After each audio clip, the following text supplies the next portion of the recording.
तर नमस्कार मित्रांनो, तर आज आपण आले बाबांच्या मंदिरात. कारण आता उद्यापासून होणार आहे पारायण चालू होणार आहे. त्यामुळे सगळी सजावट करायची चालली आहे बघा.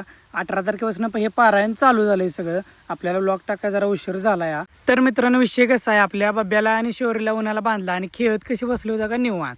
पण तिकडे त्यासनी बांधली आणि इकडे आपला कुट्टा मारायला चालूच आहे. आपलं रोजचं रुटीन आहे, सगळे आपल्याला कामही करायला लागतं. नंतर बब्याला आणि शौर्यला सोडून जरा फिरून आणूया म्हणलं तर शौर्य कसला पळतोय बघा नुसता. मग जरा यासनी फिरवलीत अशी मोकळ्या रानात घेऊन जायचं म्हणलं आणि मोकळ्या रानात नेलं तर आपल्या बब्या हातातनं सुटला बघा. काय ऐकतच नव्हता, असं डायरेक्ट घराकडे पळत आला आणि इकडे दादाला वेगळ्या थांबतच नव्हता. मग डायरेक्ट आलीत आणि पाणी प्यायला दोघं बी लागलीत बघा.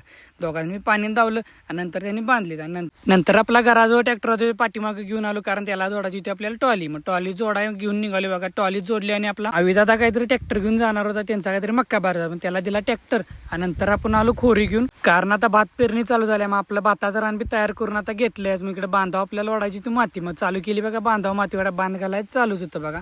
इकडे बांध पण वडून झाला सगळा. नंतर घरला आलो, नंतर आपली माणसं घाण याचायला होती तर आपल्या भाताच्या रानातली. मग त्यासनी आपलं सरबत ते घेऊन आलो आणि इकडे आडासाला पलटी पण घालायचं चालू होती बघा. मग पलटी घातली आणि नंतर मग दुपारी आपली जनावर जरा म्हणलो फिरवून आणूया, कारण ऊन पण असलं लागत. म्हणलो जरा त्यासनी पाण्यात भिजवून आणूया, म्हणजे त्यासनी पण जरा गार वाटेल. मग अशी वड्यात घातलीत बघा. आपल्या पाणी पण पिलीत आणि निवांत जरा पाण्यात बसलीत, म्हणजे त्यांचं पण शरीर आता टेम्परेचर हाय होते, त्यामुळे गार झालीत बघा. नंतर घरात आलो आणि आपल्याला पाहुण्याने दिलेला आंब, मग त्याचा आंब्याचा म्हणला तर सुपडासप करून टाकायला लागतोय बघा. मग आंबाचा कापला आणि दिला दणका. तर मित्रांनो, व्हिडिओ कसा वाटला आपल्याला कमेंट करून सांगायला लागतंच. तर आजचा व्हिडिओ आपला इथंच संपतोय.